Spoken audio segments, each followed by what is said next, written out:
Assalamualaikum warahmatullahi wabarakatuh. Alhamdulillah, selalu saja kita memuji Tuhan kita Allah atas segala nikmat yang melimpah yang telah diberikan kepada kita. Dan memang ini satu-satunya kata rahasia di mana setiap orang yang mengucapkannya akan dipenuhi kebutuhannya oleh Sang Pencipta. Juga kita panjatkan salam hormat kita, salawat dan taslim penuh dengan cinta dan rindu kepada manusia yang telah diperintahkan oleh Allah untuk mengucapkan salam hormat kepadanya. Dan Allah akan membalas langsung 10 kali tambahan rahmat dan karunia. Maka sangat wajar kalau kita selalu membacakan salawat dan taslim kepada Nabi besar Muhammad sallallahu alaihi wasallam. Melanjutkan kajian kita Riyadhus Shalihin yang ditulis oleh Imam Nawawi rahimahullah. Dan kita masih di bab sabar, masuk ke hadis nomor 43. Saya akan bacakan hadisnya seperti biasa lalu kita ambil pelajaran darinya.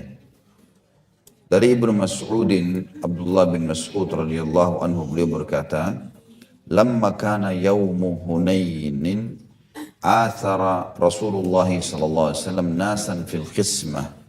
فأعطى الأقرع بن حابس أقرع بن حابس 100 من الإبل وأعطى أيينة بن حصن مثل ذلك وأعطى ناسا من أشراف العرب وآثرهم يومئذ في القسمة فقال رجل والله إن هذه قسمة ما عدل فيها وما أريد فيها وجه الله فقلت والله لأخبرن رسول الله صلى الله عليه وسلم فأتيته فأخبرته بما قال فتغير وجهه حتى كان كالصرف ثم قال فمن يعدل إذا لم يعدل الله ورسوله ثم قال يرحم الله موسى فقد أوذي بأكثر من هذا فصبر فقلت لا جرم لا أرفع إليه بعدها حديثا. Pada waktu perang Hunain, Rasulullah SAW mengutamakan orang-orang tertentu dalam pembagian harta rampasan perang, di mana beliau memberikan Al-Aqra' bin Habis sebanyak 100 unta, memberi Uyainah bin Hasan juga seperti itu. Dan beliau memberi beberapa orang dari pembesar-pembesar Arab dan mengutamakan mereka pada hari itu dalam pembagian harta. Maka seorang laki-laki berkata, demi Allah, ini adalah pembagian yang tidak adil dan tidak dimaksudkan untuk mencari wajah Allah. Maka aku berkata, maksudnya Abdullah bin Mas'ud radhiyallahu anhu, demi Allah aku benar-benar akan melaporkan kepada Rasulullah sallallahu alaihi wasallam. Maka aku mendatangi beliau dan aku ceritakan kepada beliau apa yang orang itu katakan atau dia katakan. Maka wajah beliau berubah sehingga seperti air celup yang berwarna merah. Kemudian beliau bersabda, lalu siapa yang bisa berlaku adil jika Allah dan Rasulnya tidak berlaku adil? Kemudian beliau bersabda lagi, semoga Allah merahmati Musa. Dia disakiti lebih dari ini namun dia tetap sabar. Maka aku berkata, sungguh aku tidak akan melaporkan kepada beliau satu ucapan pun setelah peristiwa itu. Hadis ini memberikan banyak sekali pelajaran dan kita coba rincikan supaya difahami. Perang Hunain adalah perang yang terjadi di tahun 8 Hijriah setelah tawanan dari orang-orang Quraisy serta hampir seluruh Mekah akhirnya pada saat itu masuk Islam. Maka ada satu suku di Taif ya, itu ingin menyerang Mekah. Dan suku ini terkenal memiliki banyak sekali kekuatan ya, personel perang. Mereka tidak menerima kenapa Mekah takluk di tangan muslimin. Maka mereka membentuk pasukan yang sangat besar, jumlahnya kurang lebih 30.000 orang. Dan uniknya peperangan ini oleh suku tadi disuruh seluruh wanita dan anak-anak pun ikut dalam peperangan tadi. Dan belum pernah ada satupun personel perangnya yang mundur dari kancah peperangan. Mereka malu dengan istrinya, dengan anaknya, akhirnya mereka tidak mau mundur. Seperti itulah. Yang jelas, keluarlah pasukan ini dari kota Taif, dan kota Taif kurang lebih 60 atau 70 kilometer dari kota Mekah, dan tempat yang sangat strategis, berada di atas gunung-gunung batu, dan sangat dingin. Sangat dingin dan baik, udaranya bagus, dan ada banyak buah-buahan yang bisa tumbuh di sana dan kualitasnya sangat bagus. Yang sangat terkenal itu adalah delima Taif. Ya. Jadi kalau Bapak Ibu lagi umroh atau haji, bisa pesan, ya, minta khusus merasakan bagaimana rasanya delima. Kota Taif ini enak sekali, ya, manis dan besar. Yang jelas, penduduk Taif ini akhirnya keluar. Pasukannya keluar, kemudian mereka menuju ke sebuah lembah antara Mekah dengan Taif namanya Hunain. Dan sampai sekarang masih ada lembah itu. Makanya peperangan ini dinisbatkan kepada lembah itu. Waktu itu Nabi SAW mengutus mata-mata beliau pergi ke kota Taif dan berhasil masuk bersama pasukan musuh. Karena sama-sama orang Arab maka tidak jelas gitu. Dia menyiliplah mata-mata ini, masuk seakan-akan dia pasukan musuh, lalu dia menangkap jumlah pasukan, kapan mereka mau keluar dan seterusnya. Tapi ternyata waktu mata-mata Nabi SAW ini pulang ke Mekah ingin melapor kepada Nabi SAW, pasukan dari Taif sudah keluar. Dia pikir masih di Mekah. Maka Nabi SAW, dia pikir masih di Taif. Ya. Maka Nabi SAW pun waktu terima berita tersebut ingin mendahului musuhnya. Dan ini salah satu strategi perang Nabi SAW, menyerang sebelum diserang. Karena orang kalau diserang itu biasanya agak sulit ya, lebih sulit karena dia harus bertahan dan juga menyerang. Tapi kalau orang menyerang maka dia cuma fokus kepada satu kegiatan dia menyerang saja. Gitu. Yang jelas di sini Nabi SAW keluar dan bertemulah pasukan di lembah Hunain. Jumlah muslimin kurang lebih 12.000 orang dan jumlah pasukan kafir waktu itu sekitar 30.000. Awalnya di awal peperangan sempat sebagian muslimin menganggap remeh musuh. Dan ini dalam istilah agama namanya syamata. Saya pernah jelaskan itu ya. Syamata itu artinya menganggap remeh orang. Ya. Ini nggak boleh Bapak Ibu sekalian walaupun kepada orang kafir. Pasukan musuh pun tidak boleh dianggap remeh. Dan ini pernah saya ingatkan hati-hati kepada teman-temannya, kepada kerabatnya, kepada anaknya, kepada pasangan hidupnya. Nggak boleh sama sekali karena bisa berbalik keadaan tertimpa kepada kita. Kalau masih ingat saya pernah kasih contoh masalah syamata ini, Umar bin Khattab berkata radhiyallahu anhu, saya khawatir kalau ada seorang wanita yang hamil lagi lewat, kemudian aku katakan, perutnya besar ya, maka Allah membuatku hamil pada saat itu. Artinya perutku akan besar dan akhirnya serupa dengan orang itu. Karena menganggap remeh. Jadi ini nggak boleh sama sekali. Termasuk menghadapi musuh. Waktu itu ada beberapa orang sahabat ridwanullahi alaihim, mereka merasa bangga dengan jumlah 12.000 orang. Ada hadis Nabi yang berbunyi sallallahu alaihi wasallam, tidak akan terkalahkan kalian oleh musuh kalau terkumpul 12.000 orang. Jadi umat Islam ini dapat jaminan kalau 12.000 personel perang semuanya ikhlas karena ingin mendapatkan jihad, pahala jihad dan mati syahid, maka mereka tidak akan dikalahkan oleh musuh.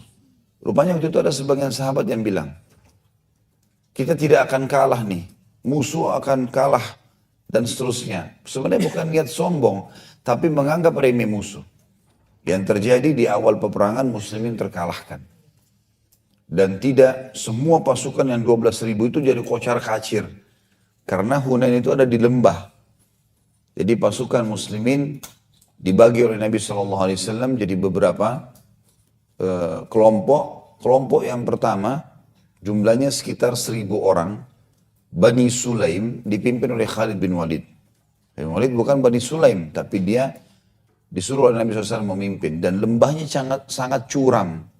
Jadi dari atas itu turun ke bawah, curam sekali. Jadi pelan-pelan kuda-kudanya pada turun ke lembah Hunain. Mereka nggak tahu muslimin kalau di bawah ini sudah ada musuh sebenarnya. Jadi saking curamnya jadi tidak kelihatan. Padahal itu adalah lembah yang sangat luas, padang pasir. Turunlah 12.000 ini, akhirnya tiba-tiba diserang oleh musuh. Dan pada saat diserang, kocar kacir lah. Mereka mau kembali ke atas, nggak mampu. Gitu. Karena terjal sekali. Yang di atas tidak tahu kalau di bawah lagi diserang. Mereka tetap turun. Jadi akhirnya tumpah tindih, banyak sekali korban. Termasuk itu sahabat Nabi yang mulia Khalid bin Walid radhiyallahu anhu luka parah. Semua badannya luka dan dia terjatuh dari kudanya dan tidak ditemukan celah di tubuhnya yang tidak luka. Ya. Karena diinjak oleh kuda, diserang oleh musuh dan seterusnya. Waktu itu tersebar berita ke atas ke pasukan muslimin kalau pasukan kafir telah mengalahkan pasukan pertama yang turun tadi, kelompok pertama. Kocar kacirlah orang-orang ini. Sampai ada di antara mereka yang lari kembali ke Mekah. Ya. Waktu itu Nabi SAW turun ke lembah. Menemukan Khalid bin Walid luka parah. Kemudian beliau pun satu mukjizat beliau di sini. SAW beliau meludahi luka-lukanya Khalid bin Walid dan akhirnya sembuh. Ini mujizat Nabi SAW. Sambil berdoa kepada Allah, maka disembuhkan oleh Allah. Lalu kemudian Nabi SAW berkata kepada Khalid, berdirilah, pimpinlah peperangan. Dan subhanallah, satu keajaiban yang tadinya dia sudah sangat luka parah, sembuh semuanya dan bisa berdiri lalu memimpin peperangan. Dan waktu itu tidak tertinggal bersama Nabi SAW kecuali 100 atau 200 orang saja. Dari 12.000. Lalu Nabi SAW ya, memerintahkan Abbas untuk mengangkat suaranya radhiyallahu anhu paman Nabi SAW karena suaranya keras. Suruh Abbas sampaikan bahwasanya di sini Rasulullah. Berkumpullah, tapi karena kocar kacirnya pasukan jadi tidak terdengar. 2 kali tidak terdengar, maka kata Nabi SAW panggil orang-orang yang membayat di bawah pohon. Sebelum Hunain ada pembebasan Khaybar. Sebelum Khaybar ada kesepakatan Hudaybiyah. Hudaybiyah ini waktu kesepakatan itu kurang lebih 1.390 sekian orang. 1.400 dengan Nabi SAW. Semuanya dipanggil Nabi SAW untuk membaiat. Artinya menjabat tangan Nabi SAW dan mengatakan saya sumpah setia akan hidup mati membela agama ini. Gitu kan. Seperti itulah baiat yang diambil oleh Nabi SAW kepada orang-orang yang ada di bawah pohon dikenal dengan Ashabus Syajarah. Ya. Mereka kumpul di bawah pohon dan baiat itu. Maka Nabi SAW bilang, panggil orang-orang yang pernah membaiat di bawah pohon. Maka berkumpullah sahabat-sahabat waktu itu. Nabi SAW terus memerangi mereka sampai pasukan kocar kacir, pasukan musuh dan akhirnya mereka berhasil memenangkan peperangan. Ini namanya perang Hunain. Nah waktu menang, muslimin menang. Tentu ini kisahnya panjang. Kalau Bapak Ibu mau ikutin lebih jauh bisa ikuti ceramah kami di YouTube tentang Sirah Nabawi. Khusus perang Hunain itu ada saya jelaskan panjang lebar. Termasuk banyak kisah-kisah yang terjadi di peperangan ini. Saya tidak jelaskan semua sekarang. Karena kita sedang mengambil pelajaran dari hadis yang disebutkan dalam kitab sabar atau bab sabar ini. Yang jelas pada saat menang, banyak sekali ghanimah, harta rampasan perang. Unta, kambing, domba ya. Kemudian pedang, perisai, banyak sekali. Karena seluruh suku ini dikalahkan waktu itu. Dan jumlah pasukan mereka 30.000 orang. Ya. Maka yang terjadi pada saat itu, Ibu sekalian, Nabi SAW fokus membagikan harta rampasan perang kepada para mu'allaf. Orang-orang yang baru masuk Islam yang hatinya masih lemah. Saya pernah jelaskan istilah mu'allaf diberikan kepada orang yang mengucapkan syahadat dan belum terbina secara agama. Walaupun sudah masuk Islam 10 tahun. Belum pernah tahu, gak ada yang pandu, gak ada yang jelasin, gak ada yang ajarin baca Quran, gak ada yang ajarin sholat. Mungkin hanya karena pernikahan saja misalnya. Makanya tetap dikatakan mu'allaf. Dan tidak dikatakan mu'allaf kalau seseorang baru masuk Islam tapi dia dasarnya sudah faham Islam. Sebelum masuk Islam dia pelajari semuanya. Dia udah faham, dia bahkan mungkin ilmunya melebihi seorang muslim.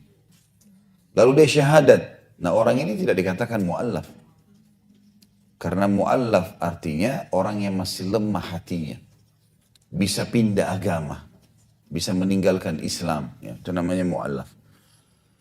Maka Nabi SAW fokus waktu itu membagi-bagikan harta rampasan perang kepada para mu'allaf. Dan orang yang sudah lama masuk Islam, Nabi SAW tidak fokus memberikan kepada mereka. Di antaranya adalah banyak tokoh-tokoh Arab. Di sini disebutkan nama Al-Aqra bin Habis. Ini adalah salah satu kepala suku Arab yang memang masih kemungkinan dia bisa murtad dari agama Islam. Maka Nabi SAW memberikan kepada dia harta rampasan perang 100 ekor unta. Ya, unta zaman dulu tuh mahal sekali. Kayak sekarang mungkin mobil Alphard. Ya. Ini dapat 100 mobil Alphard. Dibagiin, dikasih. Si fulan, ambillah. Ada lagi Uyainah bin Muhsin. Uyainah bin Hassan, maaf. Uyainah bin Hassan ini kepala suku Ghatafan. Ghatafan suku yang besar, suku Arab yang besar. Dan dia baru masuk Islam. Sebelum perang pembebasan kota Mekah, dia baru masuk Islam. Tapi dia sendiri, dia nggak bawa sukunya. Orang ini masih lemah, bisa pindah.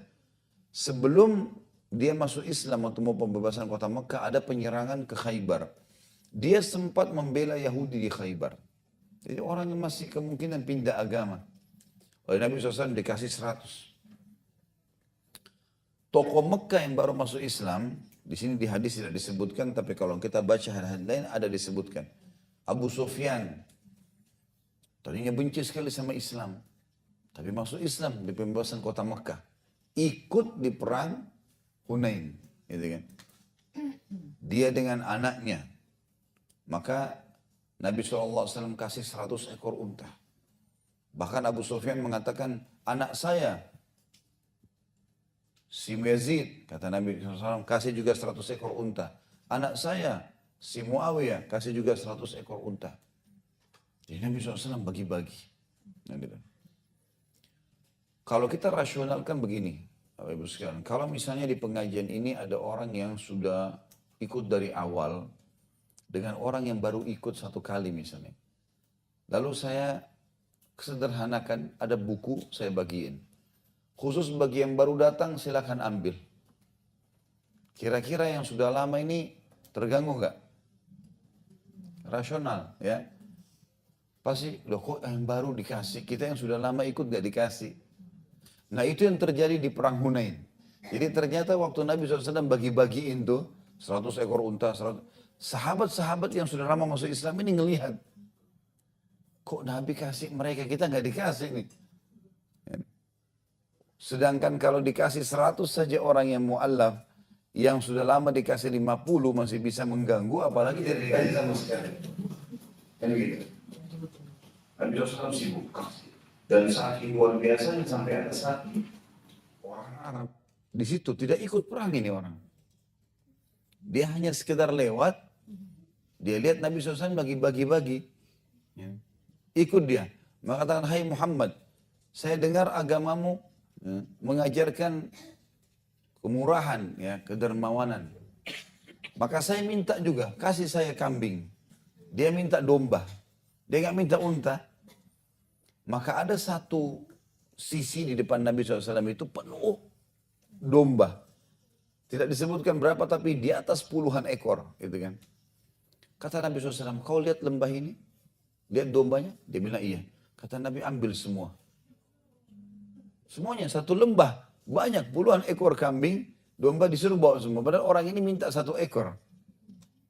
Kata dia, hai Muhammad, jangan olok-olok saya. Dia bukan muslim, orang kafir ini. Tidak ikut perang. Tapi minta juga.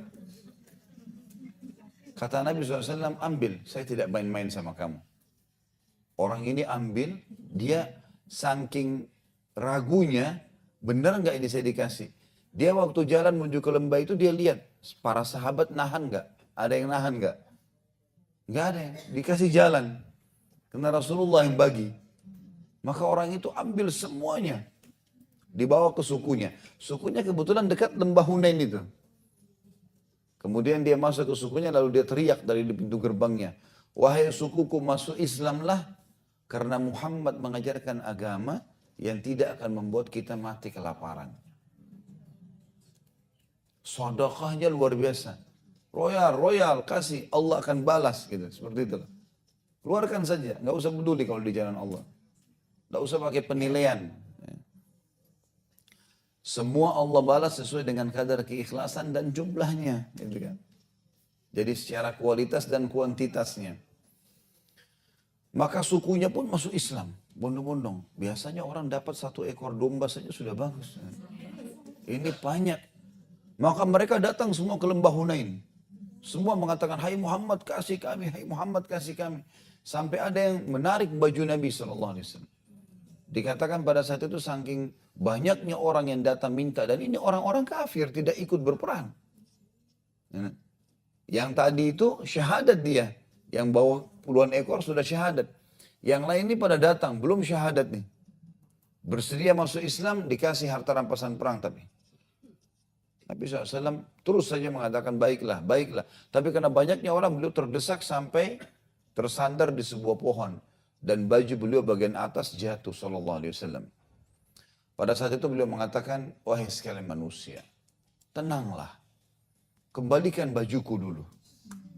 Karena baju zaman dulu, zaman Nabi itu seperti baju ihram kalau kita sekarang. 2 lembar kain, bagian bawah sama bagian atas. Nah bagian atas ini, ada yang berkancing, ada yang enggak. Kayak pasti baju ihram. Jadi kita dari zaman dulu itu tidak ada lengan seperti ini. Lebar saja tangannya orang, kainnya. Jadi jatuh baju Nabi SAW. Maka beliau mengatakan, hai manusia, tenanglah. Kasih kembali baju saya. Demi Allah saya tidak akan tahan. Apapun yang Allah bukakan buat saya. Kasih kepada kalian. Tidak usah khawatir gitu. Maka mereka pun mengembalikan. Lalu Nabi SAW membagi-bagi. Banyak sekali. Karena banyak ini harta satu kota. Gitu. Nabi bagi-bagi ini semua. Dan ternyata syahadat semua ini masuk Islam.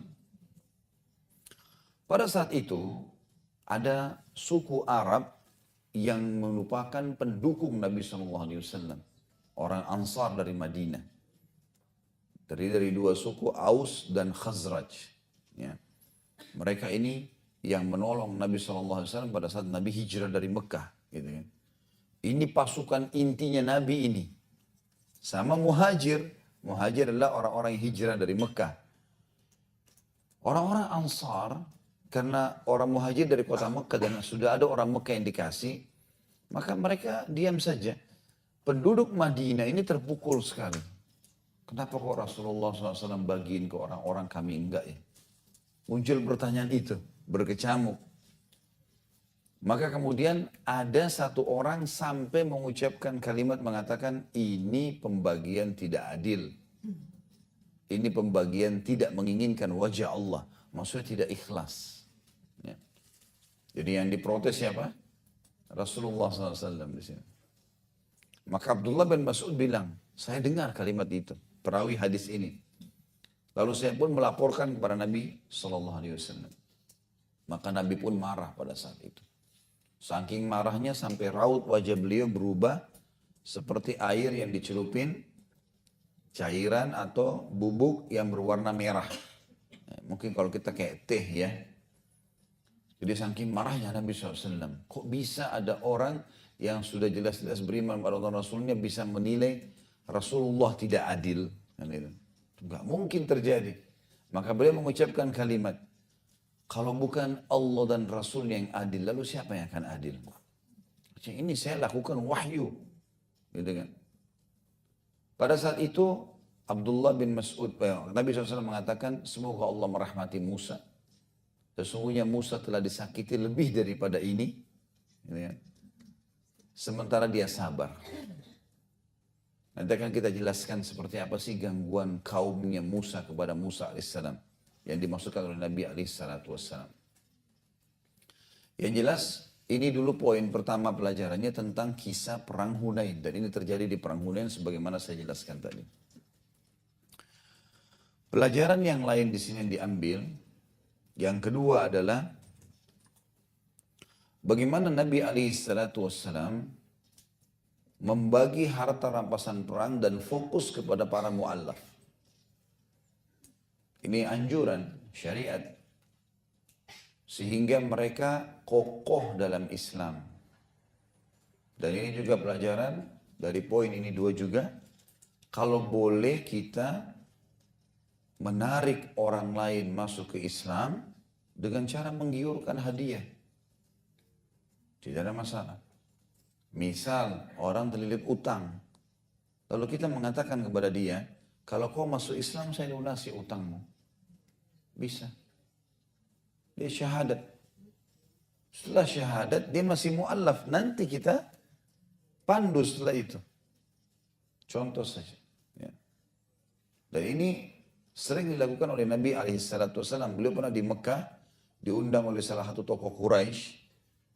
Pada saat mau makan, beliau mengatakan, saya tidak akan makan sampai kau syahadat. Nabi bilang sama orang itu, teman dekatnya. Maka orang itu pun syahadat akhirnya. Tentu kalau kita bisa jelaskan Islam kepada orang lalu dia yakin masuk Islam, itu bagus sekali. Tapi ada celah-celah syar'i bagaimana kita bisa melakukan perbuatan ini untuk membuat orang syahadat dulu. Karena syahadatnya itu sudah membuat dia selamat dari api neraka. Jadi ini poin juga harus digarisbawahi, gitu kan. Misal Bapak Ibu ada yang punya perusahaan, Masya Allah mungkin ada pegawai non-muslim. Siapapun non-muslim pegawai saya kalau masuk Islam, saya akan kasih hadiah motor atau saya akan kasih hadiah uang sekian. Memotivasi mereka. Boleh saja dalam Islam. Atau orang menikah seperti kasus Abu Talha dan Rumaisa radhiyallahu anha, Ummu Sulaim. Ummu Sulaim seorang janda. Kemudian dia punya anak satu, Anas namanya. Dia waktu suaminya tidak mau masuk Islam, nolak Islam, setelah dia masuk Islam ditawarkan, dia tidak mau, lalu suaminya keluar dari rumah, rupanya berantem sama teman-temannya, ada masalah, mati terbunuh oleh teman-temannya sendiri. Ummu Sulaim menjadi janda dalam Islam, sehingga orang-orang pada banyak yang mengejar untuk menikah dengannya karena dia memiliki kelebihan fisik dan orangnya sangat baik, santun sekali, terkenal Ummu Sulaim radhiyallahu anha. Dan ini yang kata Nabi SAW, ya, aku mendengar suara terompah atau kaki Ummu Sulaim di surga.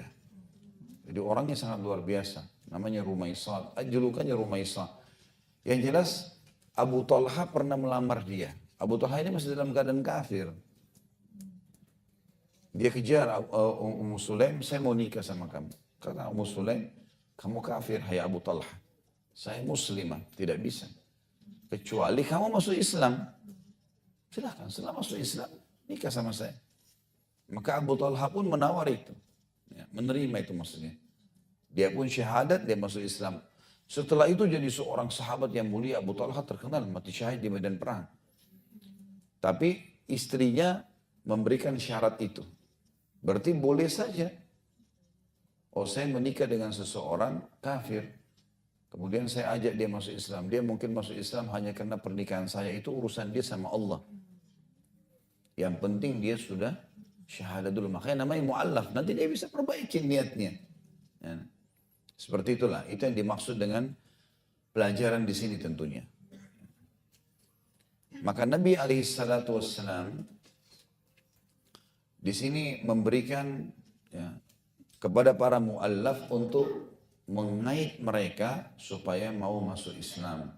Dan setelah masuk Islam pun digiurkan dengan harta sehingga mereka mau tetap kokoh dalam Islam. Makanya salah satu penerima zakat mu'allaf.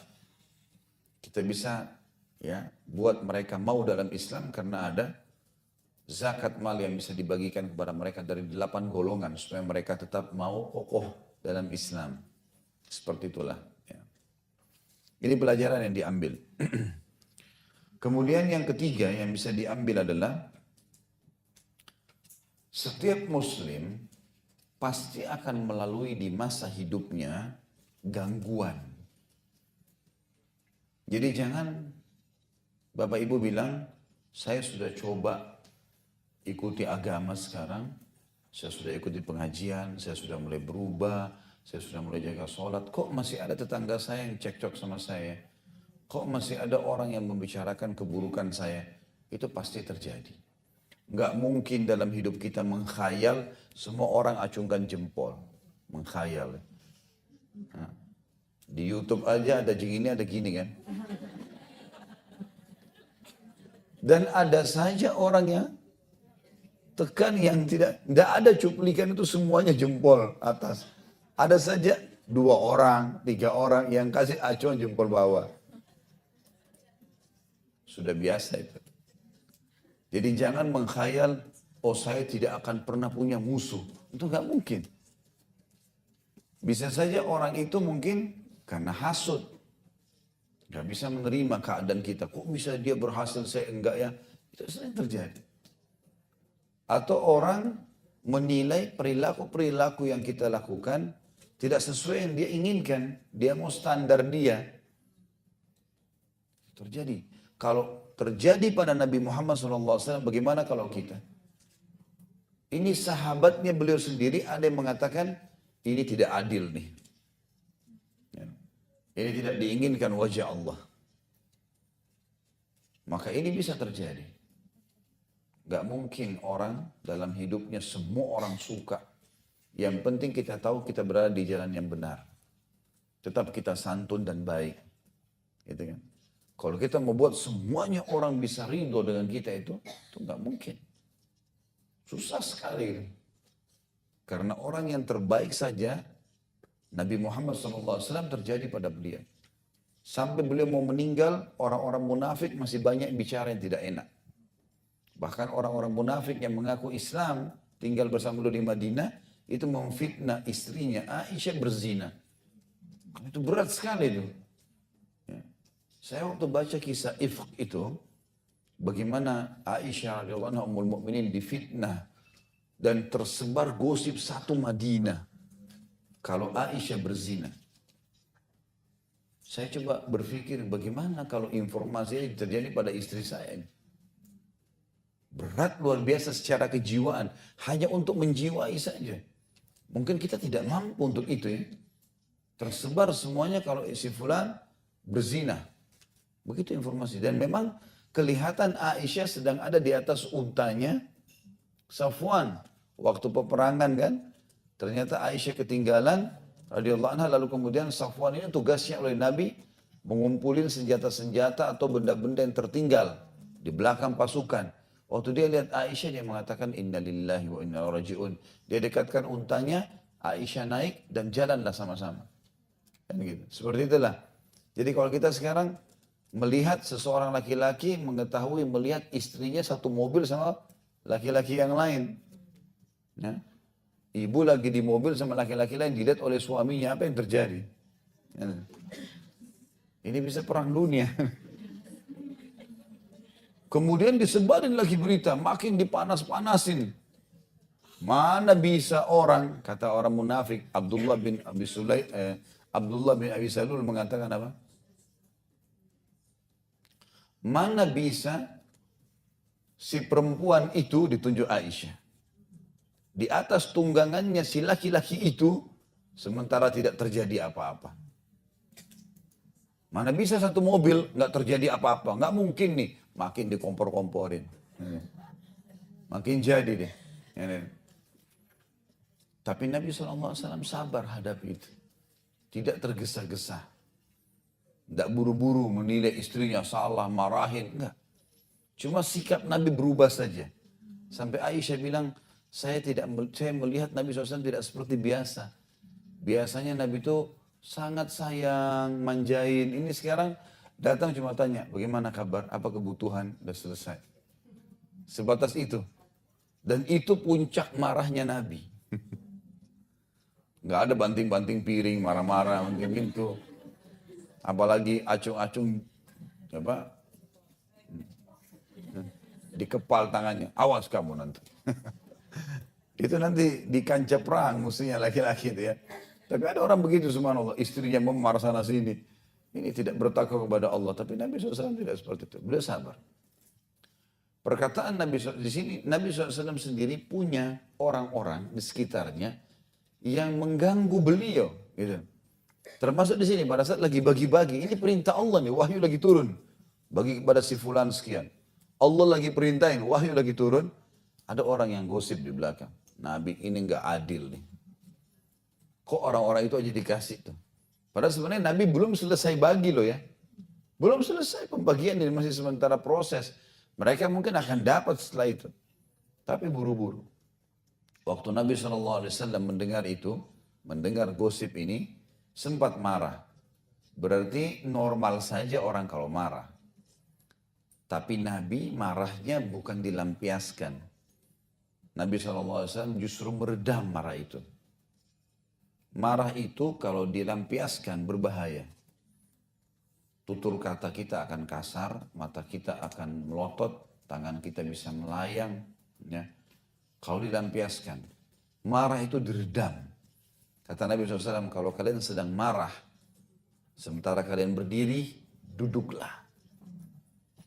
Jadi biasanya ada bahasa saya dengar ini, kalau lagi marah ya, curhat ya, saya lampiaskan. Jangan lampiaskan. Akhirnya orang di depan kita juga dia tidak ada hubungannya dimarah-marahin. Begini, begitu, begini, dia kesian.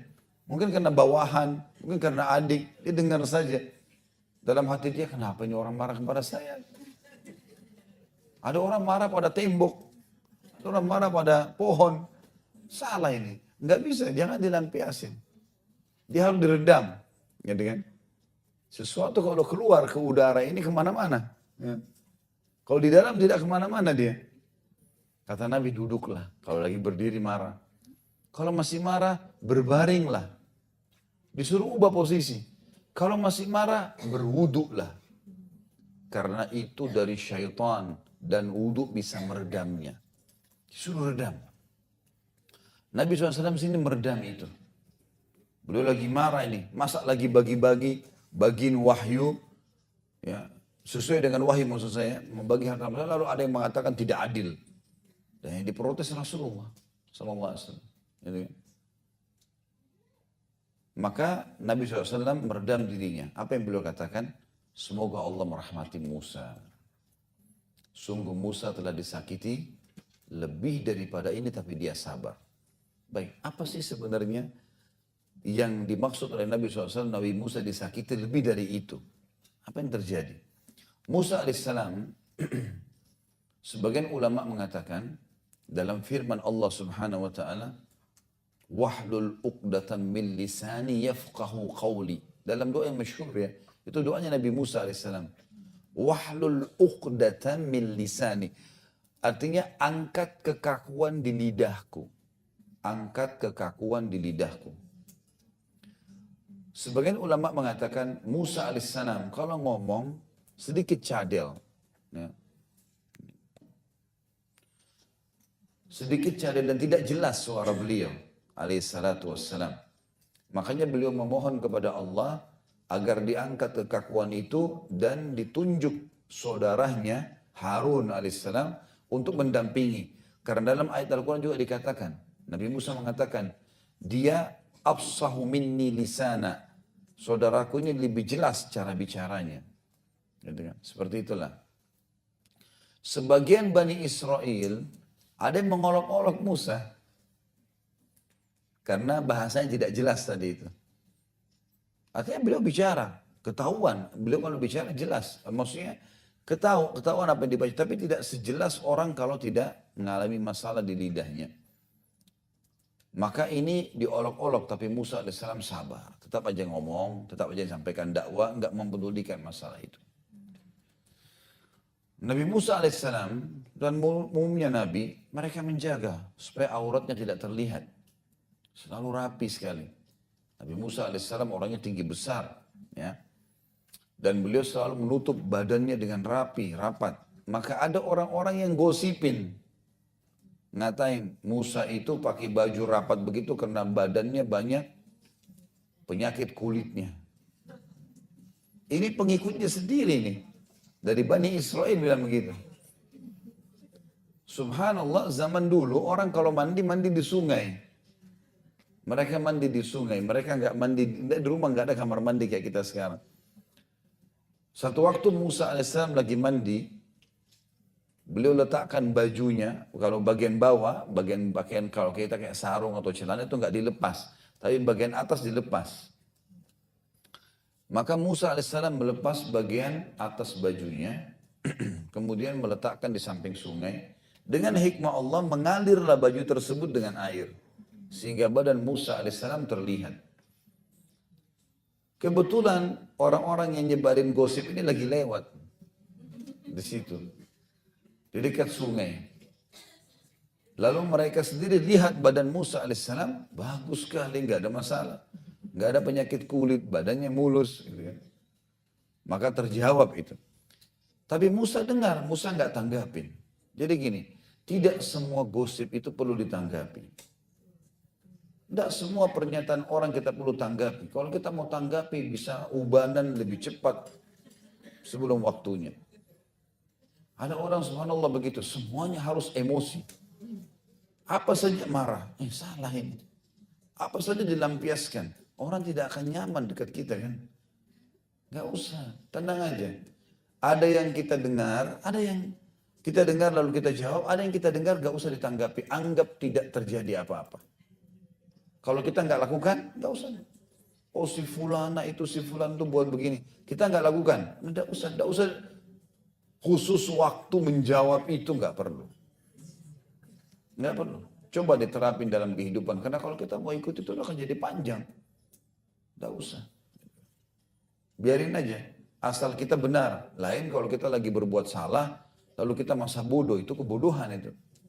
Nggak mungkin, kita mestinya memang berbaiki, minta maaf kalau kita salah. Tapi kalau kita benar, ada saja ya, ada saja orang yang menilai negatif. Ya pakaian, ya penampilannya, ya tutur kata, ya ada saja. Subhanallah, ada saja orang yang mencari celah kita. Gak ditemukan di fisik, ditemukan di mana? Di rumah tangganya, ditemukan di kendaraannya, cari jalan. Supaya ada aib kita ini. Itu sudah fitrah manusia. Jadi itu terjadi pada Nabi SAW. Tentu banyak sekali yang dilakukan oleh orang-orang yang menyakiti Musa alaihissalam dari kaumnya.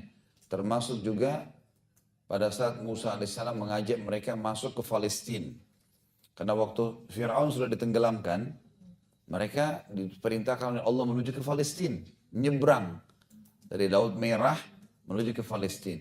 Waktu itu Palestina lagi dihuni oleh orang-orang asli dari Yaman, turunan Arab asli, dan mereka kuat-kuat. Maka Bani Israel disuruh oleh Musa alaihissalam, ayo kita bentuk pasukan, serang nih Palestina, rebut. Gitu kan. Kita tawarkan dulu, kalau mereka mau beriman sama Allah, kalau nggak mau kita perangi. Apa kata Bani Israel dalam Al-Quran? A'udzu billahi minasyaitonir rajim. Idhhab anta wa rabbuka faqatila inna hahuna qaidun. Hai Musa, pergi aja kamu berdua sama Tuhanmu. Perangin tuh. Kalau sudah kami di sini duduk. Kalau sudah menang beritahukan kepada kami. Kan kurang ajar sekali. Kepada Musa alaihissalam. Padahal ini pahala jihad. Kalau terbunuh bisa mati syahid. Menyelamatkan Palestina gitu kan. Maka Allah Nabi Musa mengeluh kepada Allah, ya Allah gimana nih? Berkeluh kesah pada Allah, dan ini puncak kebaikan di sini. Ada orang gosipin kita, ada orang fitnah, ada orang ghibah, ngeluhnya ke langit. Pemilik yang memegang ubun-ubunnya dia, ya, yang menciptakan dia, bisa menyelesaikan semua masalah. Dan kadang-kadang, seringkali Allah subhanahu wa ta'ala mau meninggikan derajat kita, mau membersihkan dosa-dosa kita dengan cara seperti itu. Ada yang gosipin, alhamdulillah, berarti ada dosa saya lagi dimaafkan. Gitu aja. Gak usah jengkel sendiri, balas juga. Kalau kita difitnah, kita fitnah juga, dia berdosa, kita juga berdosa. Untuk apa dibalas dosa dengan dosa? Kan tidak ada gunanya. Kan? Seperti itulah. Maka Allah SWT menyuruh Musa alaihissalam untuk mengkader anak-anak mereka. Generasi yang tua ini tinggalin aja. Maka Nabi Musa alaihissalam mengkader selama 40 tahun. Kader-kader baru. Anak-anak muda dikader oleh Musa alaihissalam sampai menjadi mujahid. Tembuslah Palestina setelah itu. Gitu kan. Nah kadang-kadang juga ada orang subhanallah, kayak orang yang sudah susah untuk diperbaikin. Mungkin karena faktor umur ya, sudah terlalu lama dengan keadaan itu, maka dia untuk perbaikin butuh jiwa yang besar sekali. Kayak orang sudah terbiasa gosip dari masa mudanya, sampai umur 60-70 tahun pun masih suka gosipin orang. Ya. Maka ini untuk mengubahnya tidak gampang. Dan ya sudah, kita sudah nasihatin, tidak mau ya urusan dia sama Allah udah. Susah kita mampu, kecuali kita berusaha saja, tapi itu selebihnya pada Allah SWT. Ada juga orang dalam keadaan kafir, nggak mau memang berubah. Tetap mau bertahan dengan keadaan salahnya, ya sudah. Kita mau ngapain sekarang? Nggak mungkin kita buat apa-apa, apakah itu orang tua kita, apakah itu saudara kita. Nggak bisa. Nabi Nuh alaihissalam sama Nabi Lut alaihissalam istrinya dalam keadaan kafir. Tiap hari dinasehatin, nggak mau dengar. Ya sudah, mau diapain sekarang? Seperti itulah ya. Ini kaidah yang sangat penting. Jadi saya simpulkan di poin yang ketiga tadi, manfaat ini tidak perlu, diantaranya tidak perlu menanggapi semuanya gosip, informasi, apalah, tidak perlu. Bahkan kata Nabi SAW, kalau beliau baru keluar rumahnya, sahabatnya sudah pada nunggu depan rumah. Apa kata Nabi? Jangan ada yang ceritakan keburukan sahabatku. Karena aku ingin bertemu dengan mereka dalam kondisi dadahku lapang. Jadi kita baru ketemu, udah langsung. Sudah tahu belum informasi si fulan? Sudah tahu belum begini? Baru ketemu. Belum assalamualaikum. Salam dulu. Assalamualaikum itu keselamatan buat kamu di dunia dan akhirat. Warahmatullah dan semoga dikasih karunia. Wabarakatuh semoga berkah. Ini enggak. Baru telepon, udah tahu belum tetangga si fulan? Atau ibu itu, atau ini, atau itu. Untuk apa ini? Ya? Gosipin orang untuk apa? Itu nyiapin musuh. Bahaya sekali. Jangan kita bawa musuh pada hari kiamat, bahaya. Saya pernah bilang, masih ingat kan? Bawa dua hal ke akhirat dan jangan bawa dua hal. Bawa amal soleh dan teman soleh. Setiap hari amal soleh apalagi, amal soleh apalagi itu. Dan teman-teman yang baik. Yang soleh, yang soleha yang bisa membantu kita dengan syafaatnya pada hari kiamat. Itu yang kita bawa ke akhirat. Dan jangan bawa dua hal. Jangan bawa dosa dan jangan bawa musuh. Nah ada orang suka lahirkan musuh. Tidak ada hubungannya sama orang itu. Dia sibuk mencari kesalahan orang. Tiap hari cuma tahu buka HP-nya atau buka TV yang nonton gosip. Informasi apa lagi? Untuk apa? Urus rumah tangganya orang, urus pembantunya orang, urus pekerjaannya. Cari tahu mobilnya, merek bajunya. Beli sendiri, pakai, udah selesai. Tidak usah pusing dengan orang. Ya ibu-ibu ya. Terutama ibu-ibu ini.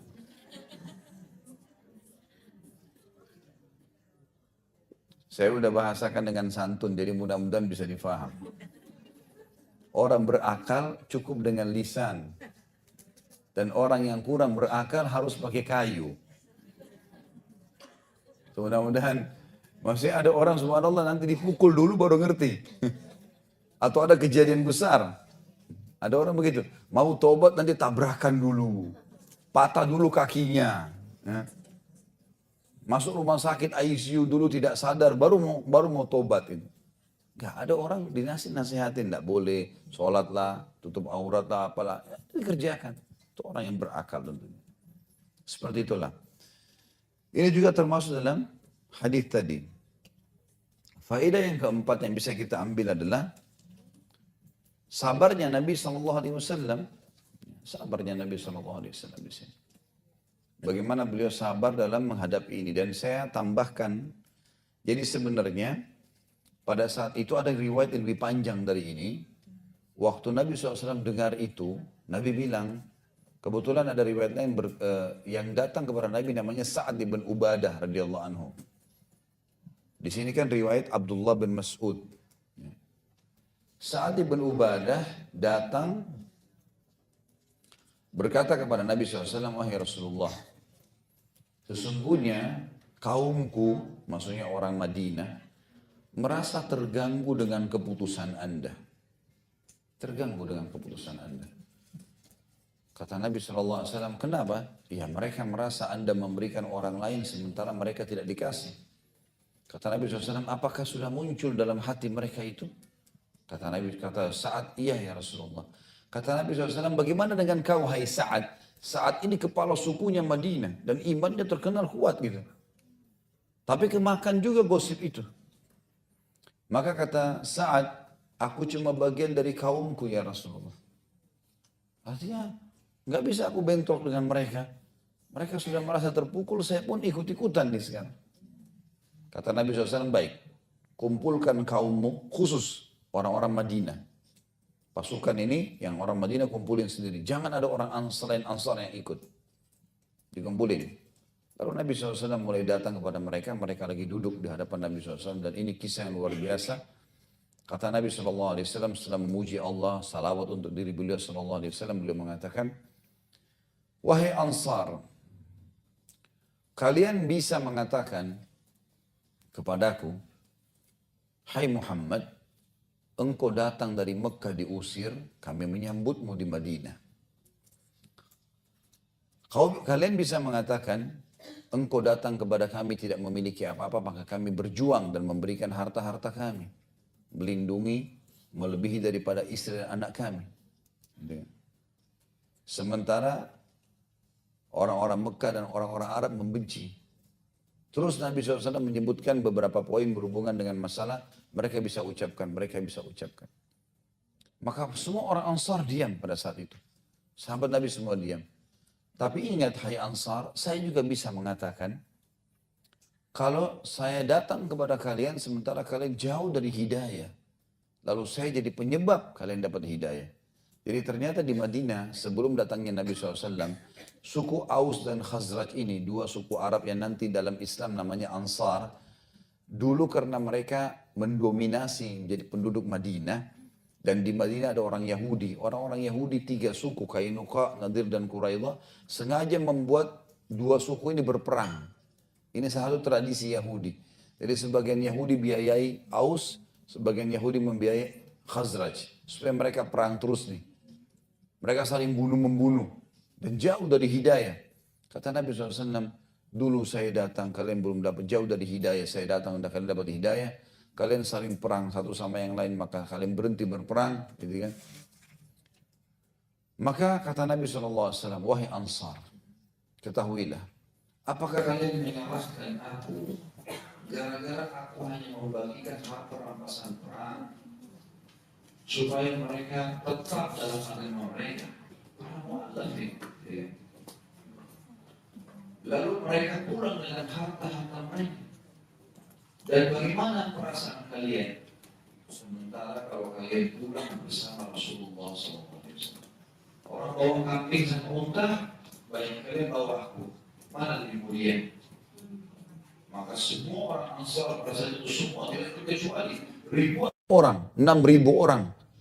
Waktu itu di antara pasukan dominan orang-orang Ansar, mereka semua menutupkan wajah mereka dengan sisa surban sambil menangis dan mengatakan sesungguhnya Allah dan Rasulnya memiliki keutamaan. Terus begitu mereka ucapkan sampai mereka mengatakan kami ridho kepada Allah dan Rasulnya.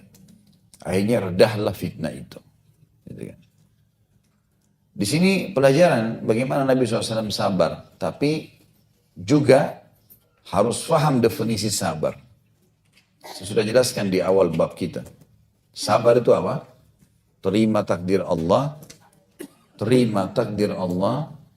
lalu ikhtiar, cari jalan keluar. Kita bangun tidur sakit. Jangan bilang sabar, lulus dada, duduk manis. Enggak. Sabar, ya sabar. Terima dulu sebagai takdir Allah. Allah lagi uji saya sakit, ya sudah saya terima. Gitu kan? Kemudian ikhtiar, minum teh hangat, minum obat, apalah, itu nggak ada masalah. Itu sama sabar semuanya. Nabi SAW di sini pada saat lihat ada masalah, beliau tidak diamin. Masalahnya sudah berat, maka beliau pun akhirnya menyuruh kumpul semua, lalu beliau berikan penjelasan.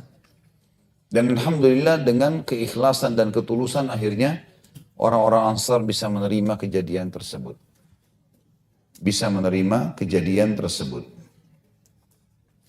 Baik, ini yang dimaksud dengan pelajaran dari hadis yang bisa kita ambil. Ya. Selanjutnya hadis nomor 44 Dari Anas radhiyallahu anhu beliau berkata, Rasulullah SAW bersabda, "Idza arada Allahu bi 'abdihi khairan 'ajjala lahu al-'uqubata fid dunya. Wa idza arada Allahu bi 'abdihi syarra amsaka 'anhu bi dhanbihi hatta yuwafiya bihi yaumal qiyamah." Apabila, kata Nabi SAW, Allah menghendaki kebaikan bagi hambanya, maka dia Allah menyegerakan hukuman untuknya di dunia. Kalau dia punya pelanggaran, Allah langsung hukum di dunia. Dan apabila Allah menghendaki keburukan bagi hambanya, maka dia menahan hukuman darinya karena dosanya, hingga dia membalasnya dengan sempurna pada hari kiamat.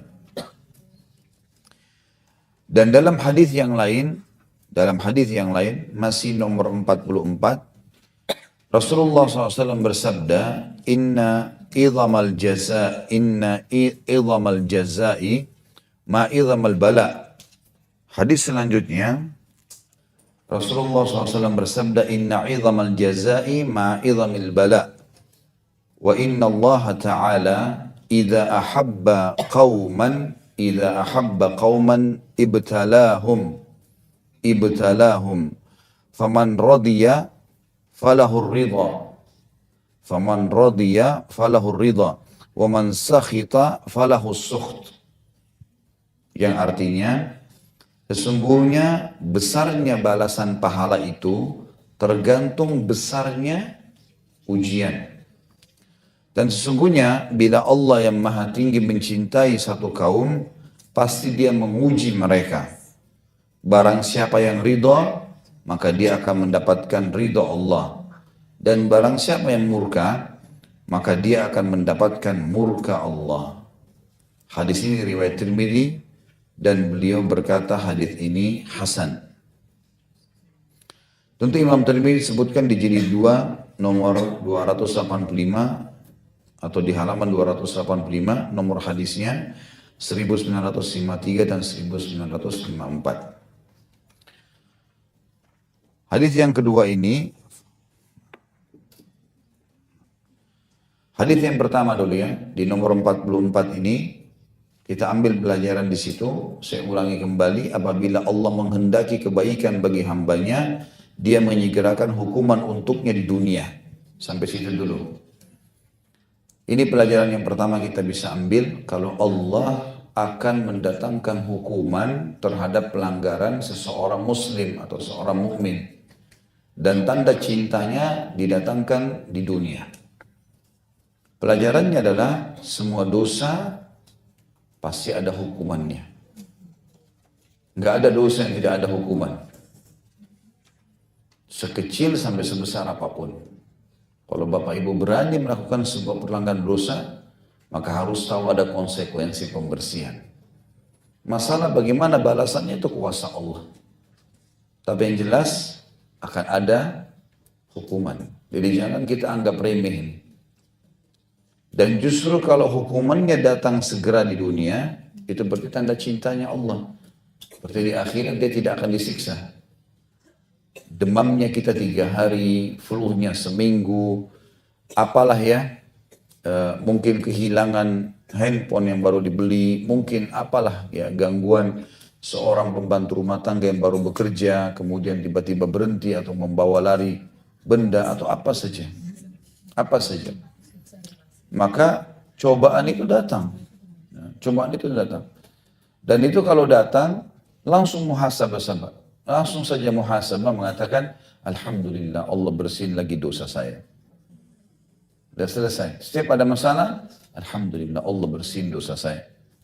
Ya Allah mudahkan saya bisa melaluinya. Sudah selesai. Itu poinnya. Karena datangnya hukuman ini menandakan cintanya Allah sama kita. Perhatikan sebaliknya, hadis berbunyi apa? Dan bila Allah menginginkan keburukan untuk hambanya, apa yang terjadi? Allah sengaja menahan hukuman darinya karena dosanya, hingga dia membalasnya nanti dengan sempurna pada hari kiamat. Kok ada orang tukang gosip, tiap hari maksiat, nggak dihukum-hukum sama Allah ya?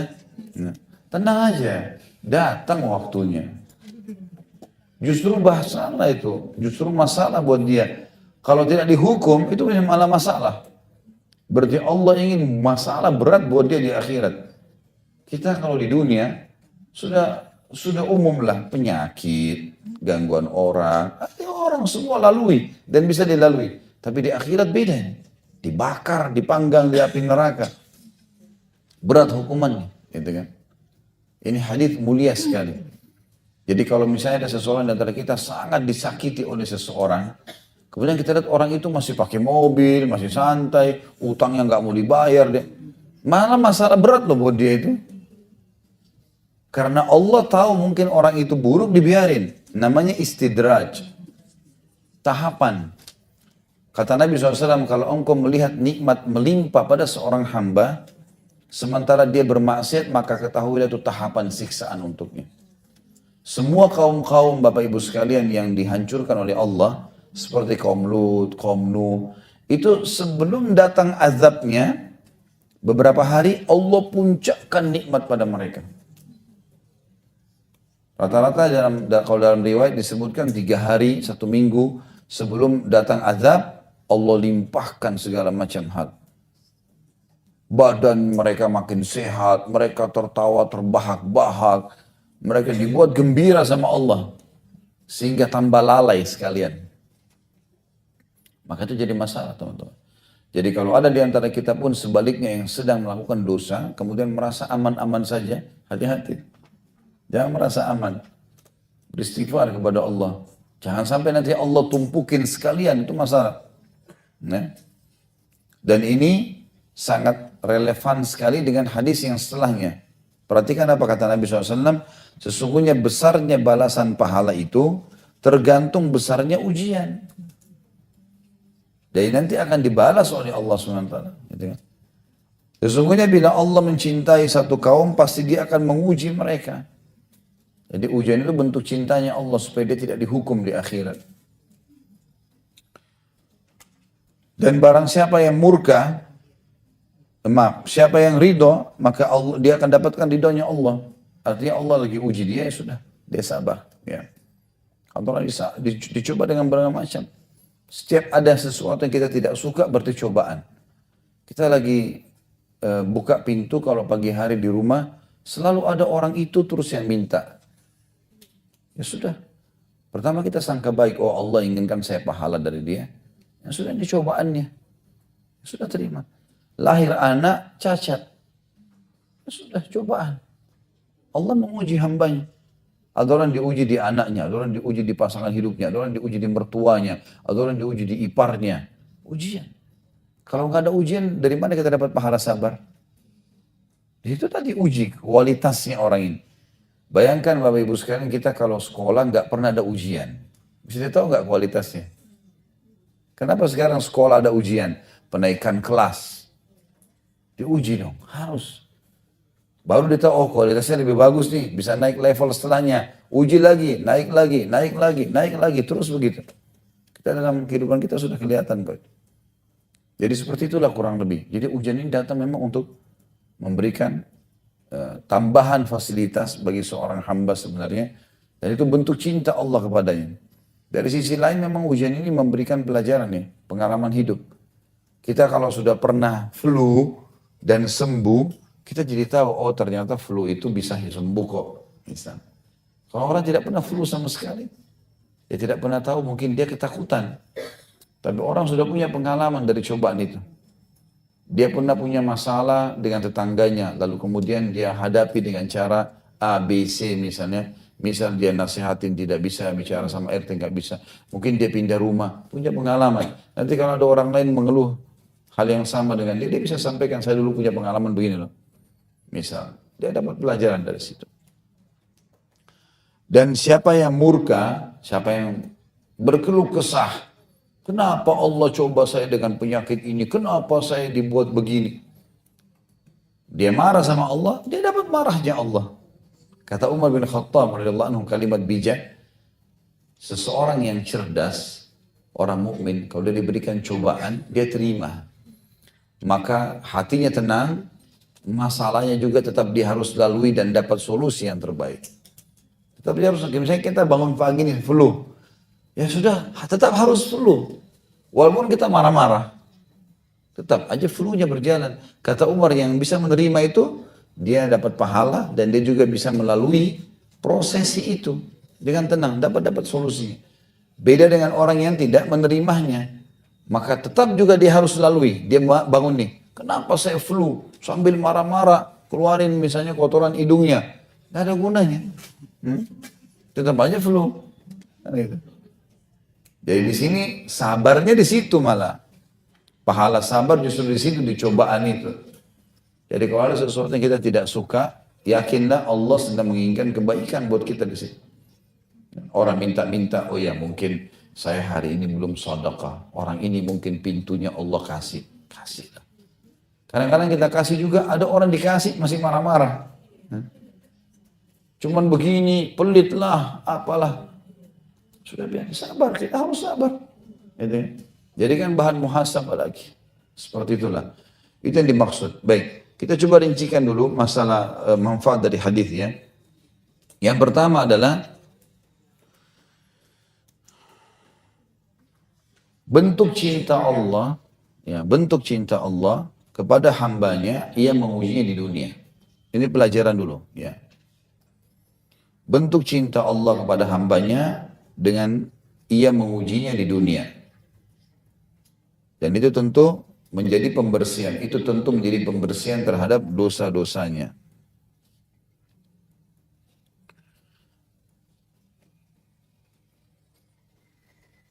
Sebaliknya yang kedua, termasuk keburukan yang Allah inginkan bagi seorang hamba kalau Allah justru menunda hukumannya.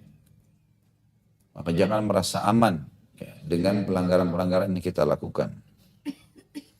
Yang ketiga, makin berat cobaan, maka makin berat, maka makin besar pahalanya. Makin berat cobaan, maka makin besar pahalanya. Semuanya dalam hal ibadah ini, dalam hal mengerjakan perintah atau meninggalkan larangan, makin berat, maka makin besar pahala. Contoh misal, beda pahalanya orang ke masjid di musim dingin di Amerika atau di Eropa lagi turun salju, dengan kita di Indonesia tidak ada salju, tidak ada dingin. Pahalanya beda karena mereka dalam kondisi 2 derajat, bahkan minus di bawah 0, tapi mereka masih ke masjid. Saya dikirimin foto oleh teman-teman dari beberapa wilayah di Eropa yang sangat dingin.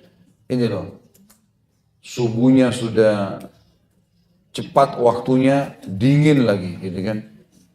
Tapi mereka masih hadir di masjid. Itu beda pahalanya dengan orang yang tadi. Seperti juga orang yang hidup, misalnya ada bapak ibu hidup di satu lingkungan keluarga, semuanya masih jauh dari agama. Kita sendirian. Sehingga perjuangannya lebih besar. Kita mendakwai dicaci maki, ya sudahlah kamu so alim apa. Tapi kita sabar. Beda pahalanya dengan orang dasarnya lahir di pesantren, semua keluarganya sudah tahu agama. Dia tidak punya kesulitan. Bahkan mungkin dia dinasehatin kalau dia kurang gitu kan. Maka beda pahalanya di sini, kondisinya. Jadi tidak usah merasa, oh kok saya berat si fulan tidak ya. Ya kepahalanya kan beda. Beda pahalanya. Sama juga beda pahalanya orang kalau sabar dalam meninggalkan dosa. Misal ada orang, dia dapat godaan yang berat, kesempatan untuk berzina. Kemudian memang berat karena kondisi mungkin orang ini punya kelebihan fisik, kita punya kesempatan, dimudahkan. Dia sabarin, beda dengan orang yang memang dasarnya dia berusaha cari zina tapi gak dapat. Ya. Ada kan orang begitu, sengaja mau godain orang gagal. Dengan orang yang dasarnya punya peluang, dia yang digodain. Kalau kita lagi mulai digoda oleh orang, kita tahu ini cobaan dari Allah. Ya sabar, beda pahalanya. Pahalanya berbeda. Maka seperti itulah, jadi perbedaan. Makin berat, ibadah yang perintah yang kita kerjakan, baik mengerjakan atau meninggalkan larangan, itu makin besar pahalanya. Kemudian juga di sini dikatakan siapa yang ridho, ya, ini pelajaran selanjutnya, yang ridho dengan keputusan dan cobaan Allah maka dia akan dapatkan ridho. Biar ridho bisa masuk dalamnya apa? jalan keluar dari masalahnya. Dan itu. Bantuan-bantuan akan datang. Semuanya. Subhanallah, anak saya lagi sakit. Semoga Allah angkat penyakitnya. Kadang-kadang kalau lagi diinfus, kayak tadi malam saya kebetulan nginap di rumah sakit, dipasang infus di 2 tangan. Nangis-nangis kesian, gak tega karena masih 3 tahun, 4 tahun umurnya. Tapi Allah coba gitu. Istri saya kadang-kadang bilang, kenapa ya, kenapa ya? Cobaan dari Allah. Sabar. Kita biar berkeluh kesah, anak ini tetap sakit. Maka saya bilang, dalam doa saya untuk anak ini, saya bilang, ya Allah, Engkau Tuhannya, Engkau lebih sayang daripada kami orang tuanya. Kami kembalikan perkara ini kepadamu. Jadi kita harus terima cobaan dari Allah. Walaupun kita tidak mau.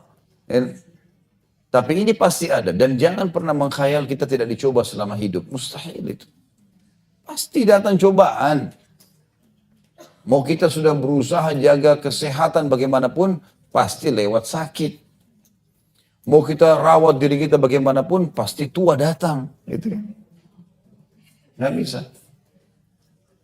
Mau kita bagaimanapun, lapar akan datang. Kita makan nih kenyang-kenyang.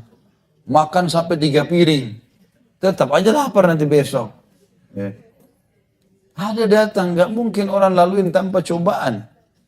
Tapi orang yang punya pemahaman syariat seperti ini lebih mudah. Oh Allah lagi mau ampuni dosa saya. Alhamdulillah ya Allah. Gitu kan. Syukurlah.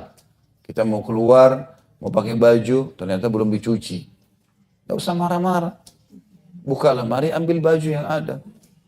Kamu memang tidak tahu diri, tidak gini, tidak tahu kerja, segala macam. Marah-marah sama pembantunya. Kalau pembantunya angkat tangan ke langit kepada Allah, bahaya tuh. Ya Allah, orang ini mentang-mentang jadi majikan saya, jahat betul. Hukum dia. Nah, pas keluar ban mobilnya pecah. Nah, kan jadi masalah. Jadi kita memang harus bersabar. Harus bersabar dalam kehidupan yang kita lalui. Baik, kita akan masuk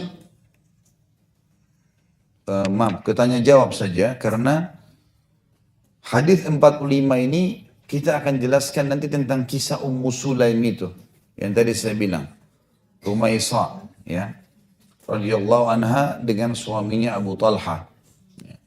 Kita fokus dulu pertanyaan insya Allah. Kalau memang masih ada waktu untuk melanjutkan, saya lanjutkan. Kalau tidak, saya akan jawab dulu pertanyaan. Sudah tahu syaratnya ya? Bertanya sesuai dengan tema. Dan jangan mengetes saya. Itu yang penting itu. Karena ada orang begitu sengaja ngetes. Ustadz ini bagaimana nih tulis pertanyaan. Dan sengaja pertanyaan yang mungkin bisa jadi masalah. Walaupun saya akan sabar, alhamdulillah. Tapi lebih baik saya ingatkan dari pertama, dari awal. Karena Bapak Ibu kalau niatnya ikhlas bertanya, ya, sehingga orang lain jadi faham, itu pahalanya besar loh. Pahalanya besar. Karena kita jadi penyebab orang lain tahu. Maka ikhlaskan niat.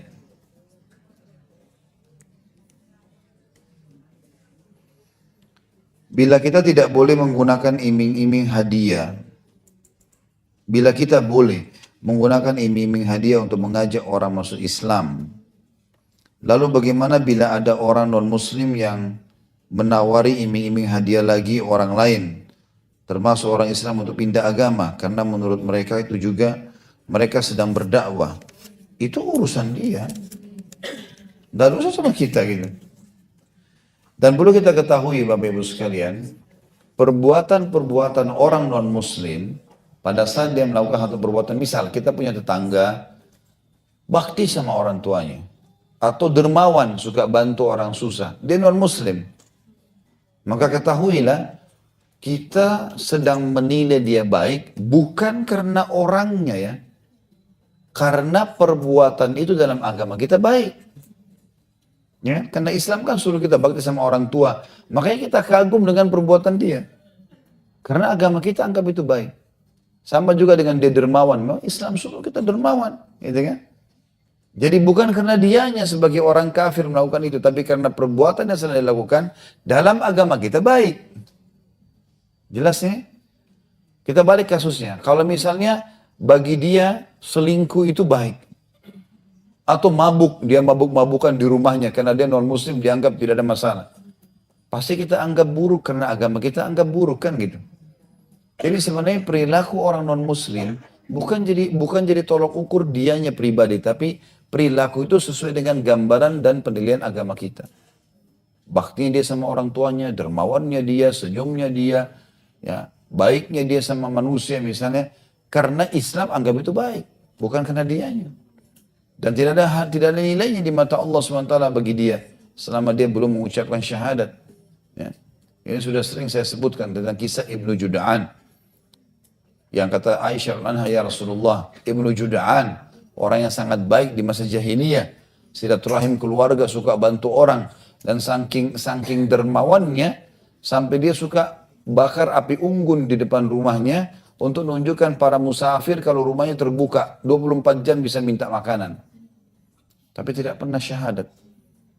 Kata Aisyah, ya Rasulullah, bagaimana dengan Ibnu Juda'an? Kata Nabi SAW, tidak ada gunanya. Karena dia belum pernah beriman kepada Allah. Jadi itu kalau dia lakukan ya sudah, itu urusan dia berdakwah di jalan yang keliru tentunya. Dan kita harus yakin dengan masalah itu. Kalau agama yang kita dakwah memang benar, Islam. Inna dina indallahil Islam. Maka kita wajar menyampaikan itu. Ada orang yang menggunakan metode yang sama, itu urusan dia. Ya. Tapi Allah pasti akan menangkan agamanya. Bagaimana cara menasihati atau memberitahu orang tua kita yang di masa tuanya lebih banyak mengingat kesalahan yang pernah dilakukan oleh kerabat-kerabat terhadap dirinya sehingga dia enggan bertemu atau ikut berkumpul bila ada acara keluarga. Bagaimana agar di masa tua hidupnya diisi dengan hal-hal yang lebih bermanfaat seperti ini atau majelis ilmu. Tentu tugas kita hanya menyampaikan ya. Kita nggak bakal bisa lebih daripada itu. Nggak bisa. Kita doakan, kita ajak ya. Maka itu yang kita bisa lakukan. Selebihnya kita nggak mungkin maksa. Nggak mungkin kita seret orang tua kita, nggak mungkin kita kasar kata-katanya karena kita juga dilarang untuk itu. Maka tugas kita nyampaikan. Atau mungkin kita coba mengajak siapapun kerabat memang yang punya masalah sama beliau. Untuk dikatakan, maaf saya mau bicara paman atau tante misalnya. Ibu saya kok bicara begini, apa benar? Kita pastikan, tabayun kepada mereka. Mungkin subhanallah terbuka katanya, ya memang pernah saya zalim sama ibumu. Tapi saya nggak tahu harus mulai bagaimana. Mungkin. Kita sudah dapat jalan keluarnya kan? Baiklah, saya akan sampaikan ke ibu. Paman atau tante sedia nggak untuk datang minta maaf? Ya bersedia, sudah. Kalau enggak, itu enggak benar kok, begini-begini segala macam. Kita bisa bilang sama ibu kita. Bu, saya sudah bicara loh sama si fulan, si paman, si tante ini. Dan dikatakan tidak ada sama sekali. Tidak ada perkataan itu. Begini dan begitu diluruskan. Dan ini pernah saya lakukan kepada salah satu kerabat yang pernah menghadapi masalah seperti itu. Jadi masalah rumah dianggap warisan, ternyata warisan orang tua, ternyata orang tuanya sudah menjual rumah itu kepada kerabat yang lain. Tetap dia ngotot harus tinggal di situ, karena sudah dibahasakan, sudah dinasihatin. Maka tugas kita nasihatin, selebihnya yaitu urusan dia sama Allah Subhanahu wa Ta'ala. Melunasi utang seorang Nasrani, mana yang lebih baik? Melunasi utang seorang Nasrani dengan syarat dia masuk Islam, dengan mensedekahkan uang kita kepada kaum muslim yang miskin dan duafa. Jika saya memilih yang pertama, apa yang saya harus ucapkan agar dia tidak berpikir agar tidak dipikir memperjualbelikan agama Islam. Tentu saja ini kondisional dan situasional ya. Kalau misalnya kita pas lagi bertemu dengan non muslim yang minta bantuan gitu kan, kita dahulukan dia. Tapi kalau bertemu dengan seorang muslim yang miskin, kemudian kita lihat dia lebih butuh, kita bantu, tergantung ini kondisinya. Lihat kondisinya. Jadi tidak usah dipertemukan antara kedua poinnya, karena dua-duanya perbuatan baik. Baiklah, kalau saya menawarkan kepada orang non muslim, tidak usah terlalu sensitif Bapak Ibu sekalian. Karena nggak usah terlalu sensitif. Saya kalau ngajak orang ini sholat, nanti dikira saya riak nggak sih? Gak usah ke situ. Bukan urusan kita itu. Ya jangan riak gitu kan. Ayo ikut pengajian yuk. Setan bisikin, kalau kau ajak nanti dikira kamu tuh sombong, nanti dikira kamu tuh sok-sokan. Dan pos-pos syaitan itu. Lakukan aja kebaikan, gak ada urusannya. Karena kita disuruh memanggil pada kebaikan kan. Ya udah. Sekarang dia datang di rumah kita, tetangga kita misalnya. Saya butuh sekali bu, tolong bantu. Pak, saya butuh utang saya ada 10 juta, tolong lunasin. Baiklah, kita ngobrol-ngobrol dulu lah. Ya, sama dia. Jangan juga langsung to the point. Kita bisa mengambil hati orang dengan makanan, dengan minuman, ngobrol sama dia, utangnya kenapa, kita perlu cari tahu. Kalau dia bilang misalnya, walaupun non-muslim, kalau dia bilang kita tahu masalahnya, misal saya utang dulu 10 juta itu karena mabuk-mabukan. Misal, kita tahu permasalahannya apa kan? Oh kita bahasakan, kalau dalam Islam mabuk-mabuk tidak boleh, dilarang. Sekarang kalau saya lunasi, ini seakan-akan saya mendukung Anda dalam kesalahan itu. Ini nggak boleh. Tapi kalau dia utang karena anaknya sakit, dia utang, kita jadi tahu. Oh ini baik nih, dalam agama kami juga dianjurkan ini. Untuk membantu orang seperti ini. Setelah kita ngobrol, baru kita bilang. Sudah pernah dengar masalah Islam belum? Tentang Islam. Apa pendapatnya tentang Islam? Biarin dia jelaskan apa yang dia fahami. Lalu kita jelaskan juga kepada kita. Apa yang kita fahami. Misalnya dia katakan Islam itu saya tahu garis keras ini segala macam. Kita bisa luruskan itu kan. Kita bisa luruskan. Setelah itu baru kita bilang, saya mau tawarkan Islam. Sambil insya Allah saya lunasi utangnya kalau masuk Islam. Bukan memperjualbelikan agama, memang itu ajaran Nabi SAW kan. Artinya salah satu cara metode dakwah boleh dengan itu. Bukan semuanya. Kalau ada orang alhamdulillah dengan kita, ada orang dengan argumentasi. Mungkin karena orang-orang praktisi akademik, biasanya kayak Dr. Zaki Naik itu memang dia masuknya ke level itu. Beliau masuknya bukan awamnya orang. Karena bahasa beliau tidak semua orang awam bisa mengerti. Tapi orang-orang level akademik, orang yang suka berargumen, merasa diri pintar, nah itu masuk levelnya di situ.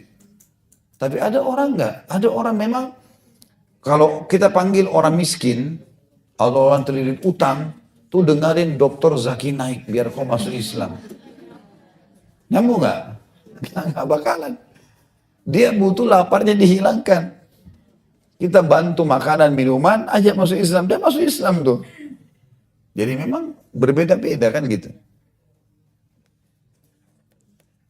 Apabila kita pernah melakukan dosa yang kita ketahui, tapi tidak yakin apakah Allah sudah memberikan atau menyegerakan hukuman di dunia, apa yang harus kita lakukan? Karena takut Allah menumpuk dosa atau hukuman nanti di akhirat. Tentu saja kita tidak bisa menilai satu persatu ya. Tapi semua cobaan yang datang itu pembersihan dosa. Jadi misalnya kita pernah gosipin orang. Ternyata setelahnya ada gosip juga yang sampai tentang kita. Kan ada imbalan ya. Walaupun tetap kita harus perbaikin itu ya. Dan biasanya cobaan kata ulama akan terus datang sampai kita menyadari kesalahan itu. Biasanya banyak orang tidak tahu, misalnya dia punya penyakit nih, sudah 10 tahun dia berobat sana sini nggak bisa. Dia nggak muhasabah, coba cari tahu, ada masalah nggak?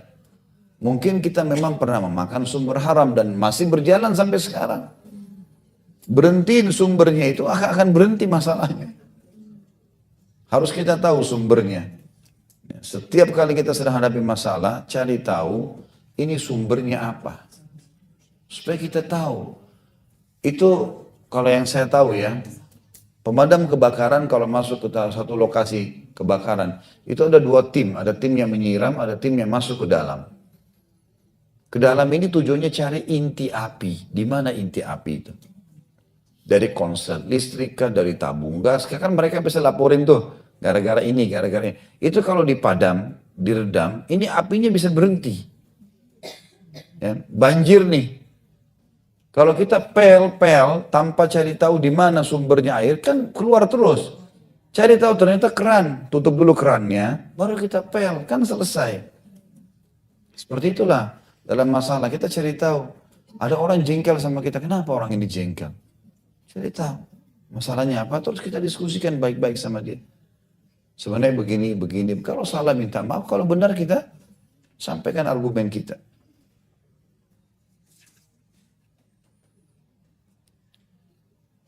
Jangan tulisnya kecil-kecil ya. Masya Allah kecil sekali ini. Jika seseorang hidup dalam ketaatan, selalu beribadah, wajib dan sunnah, tidak lupa bersedekah dan membahagiakan orang tua, namun tidak tidak merasakan ujian dari Allah, di mana di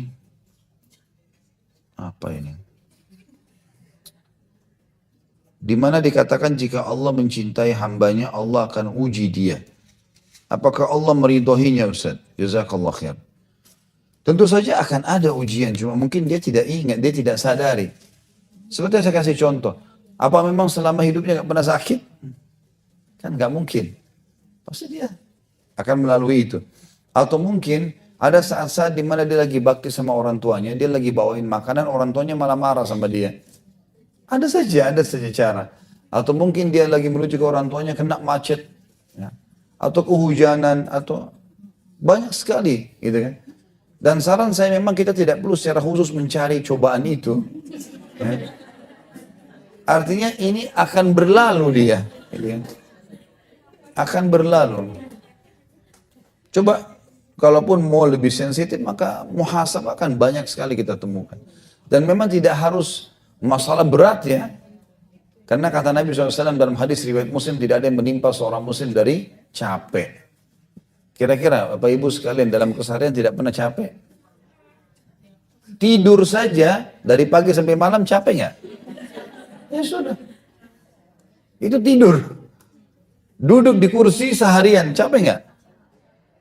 Semuanya ada. Kata Nabi SAW tidak ada yang menimpa seorang muslim dari capek, letih, gangguan orang, penyakit, bahkan duri yang menusuk tubuhnya kecuali jadi pengampunan dosa-dosanya. Ya ada saja cuma ini.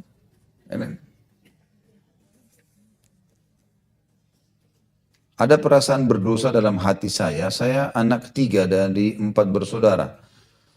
Sudah 2 tahun ini ibunda kami stroke sampai tidak mampu berjalan. Ibunda kami sering di rumah saya sama sakit dengan pertimbangan bersama bahwa rumah lebih mudah dijangkau.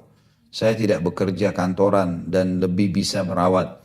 Namun sejalan waktu, saya merasa tidak enak dengan suami karena selama ibunda di rumah kami tidur di kamar berempat dengan 2 anak kami yang berumur 8 dan 9 tahun. Karena keterbatasan kamar. Dan apabila keluarga suami datang, Jakarta tidak bisa menginap di rumah. Ketika ayah mertua ada di rumah, datang ke Jakarta, rencana datang ke Jakarta, saya meminta kakak untuk sejenak memindahkan ibunda ke rumah salah satu mereka, karena saya juga merasa mendolimi hak suami. Apakah saya berdosa, Ustaz? Karena kakak laki-laki dan perempuan tampak tidak menerima. Sebenarnya urusan ibu sama suami saja. Kalau suami ibu ridho, nggak ada masalah. Dia kan pemimpin di rumah. Kalau dia ridho, makanya kita cari ridhonya. Maaf ya ibu saya begini keadaannya. Ceritakan apa adanya. Kalau kita baik, kita santun misalnya menyampaikan itu, maka nggak ada masalah semestinya gitu kan. Kalau dia berkeluh kesah, saya bilang tadi, kalau lagi hadapin masalah, lihat masalahnya apa. Misal dia berkeluh kesah tentang kondisi, oh kalau anak-anak ini nggak bisa digabung begini dan seterusnya. Misal, ada keluh kesahnya. Keluh kesahnya apa, permasalahannya apa, itu yang kita coba perbaikin. Misal masalah anak-anak kita datangin bicara baik-baik. Nah ada masalah nggak kalau nenek di sini, keadaannya seperti ini. Kalau misalnya anak-anak bilang, oh nggak apa-apa kok nenek biar di sini segala macam. Misal, biarin mereka yang ngomong sama ayahnya. Oh kami nggak masalah kok ayah. Misal, jadi kita bisa cari dulu inti permasalahan. Tadi saya bilang kalau keran lagi banjir lantai, cari dulu sumbernya di mana, tutup dulu. Baru kemudian kita pelan-pelan perbaikin. Seperti itulah. Karena memang kondisi, kalau saya paham di sini, saudaranya ibu tidak mau sama sekali mengurus, ya. Seperti itu. Kalau kondisinya, kalau enggak, kita harus bicara baik-baik. Dan bukan berarti tidak bakti sama orang tua. Kalau misalnya suami bilang, maaf saya nggak mau ibumu di sini. Misal, bahasa itu langsung dibahasakan dan itu rumah dia. Dalam kondisi memang bahasa ini dibahasakan karena dia merasa terbengkalai. Misalnya ibu tersibukkan terus dengan ibunya. karena nggak ada yang rawat gitu kan. Walaupun ini bisa dijadikan solusi ya, bisa dibayarin perawat misalnya ya, supaya bisa fokus kepada suami. Karena umumnya kalau saya bicara sebagai laki-laki, kalau saya tiba di rumah, maka yang saya harapkan memang istri saya ada di sebelah saya, sibuk dengan saya gitu, ngobrol lah, siapin makan lah, apalah segala macam. Walaupun cuma duduk saja, karena memang kejiwaan laki-laki dia maunya seperti itu. Umum ya, dia nggak mau malah kalau dia lagi datang rumah, ibu lagi sibuk di sana sini. Biasanya lirikan matanya kelihatan, ini lagi buat apa istri saya. Dia harapkan memang ibu ada di sebelahnya. Kita sebagai laki-laki begitu ya. Saya rasa mungkin umum semua laki-laki yang merasakan yang sama. Kalau kita masuk rumah, istri lagi tidak ada. Mau makan, minta tolong pada orang lain. Atau dia lagi sibuk ngurus yang lain. Bahkan kadang-kadang kepada anak pun, ya, mungkin masih ada secara kejiwaan kenapa nggak didahulukan suami. Ya maksudnya begitu. Dan insya Allah hajatnya juga bukan hajat yang besar kok gitu. Artinya setelah penuhi hajatnya dia. Hajat suami adalah pandangan matanya dipenuhi. Dia suka warna apa, baju apa, model rambut apa, lakukan saja. Karena Allah. Ya. Gak usah suaminya suka rambut panjang, potong rambut pendek, sengaja cari gara-gara. Gak usah. Dia suka pakai baju merah, pakai aja merah, nggak apa-apa. Enggak, saya sukanya kuning. Nah, suami suka merah. Biarin dia suka, nggak apa-apa. Untuk apa kita pakaian? Untuk dia kan. Agama memerintahkan itu. Sampai kata Nabi SAW, wanita ahli surga, wanita yang kalau kau lihat kepadanya, kau akan senang. Suami yang dibahasakan sini. Jadi perempuan disuruh membuat mata suaminya suka. Itulah. Warna yang dia suka, ya tutur kata yang dia suka, semua penampilan ini. Karena berpengaruh sekali. Beda antara ibu-ibu sama bapak-bapak. Kalau ibu-ibu misalnya suka dengan laki-laki pakai baju putih, tapi suaminya suka dengan baju hitam. Ibu tidak terlalu berpengaruh secara kejiwaan. Artinya kalau dia pakai putih, ya sudah. Oh iya bagus ya gitu. Kalau hitam, kalau laki-laki enggak. Itu akan menjadi beban jiwanya. Kenapa ini istri saya beliin baju itu nggak dipakai-pakai? Malah dia pakai daster yang dia bawa masih gadis dulu. Ada masalah apa ini orang? Jadi penuhi dulu masalah mata. Yang kedua perutnya. Dia suka makanan apa? Penuhi saja. Suami kita suka sekali sayur asam atau tempe goreng. Baik. Misalnya tiap hari siapin ya, siapin khusus piring di depannya. Tidak usah kita bilang, kamu nggak bosan ya makan ini terus. Ibu mau nambah menu yang lain, tapi menu utama dia ada. Biarin dia lihat itu. Pasti dia akan sangat senang, begitu dia duduk, ini nih kesukaan saya. Biar juga di luar ada kesempatan makan, dia ingat istrinya masak. Kalau setiap kali dia minta masakan, sudahlah nggak usah. Ya, selalu dibantah, ditolak. Kenapa harus begitu? Sementara Allah menyuruh kita untuk patuh kan gitu. Kemudian yang ketiga kemaluan, memang masalah biologis. Ya.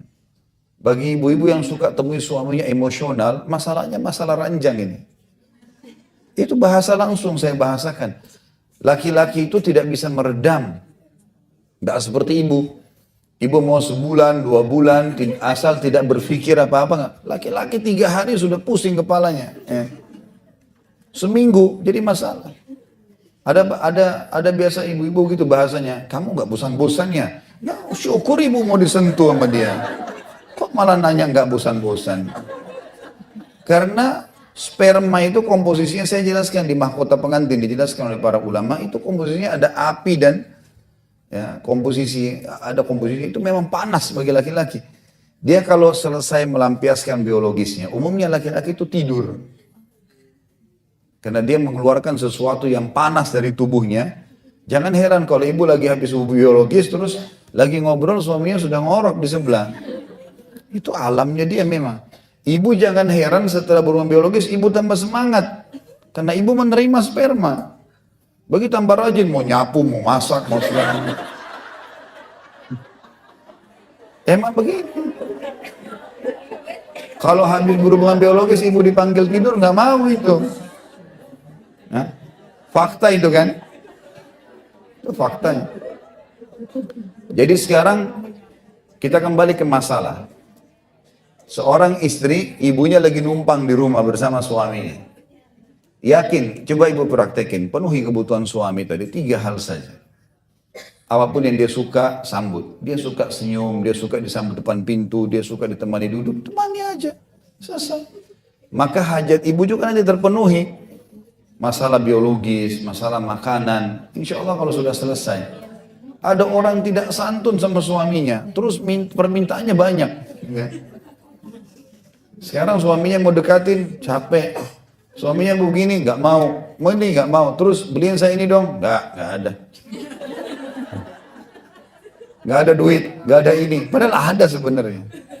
Coba kalau 3 ini dipenuhi, saya dia lihat bagus ya. Ini warna yang saya suka. Makanan, ini kesukaan saya nih. Biologis dilayani, dompetnya terbuka ini.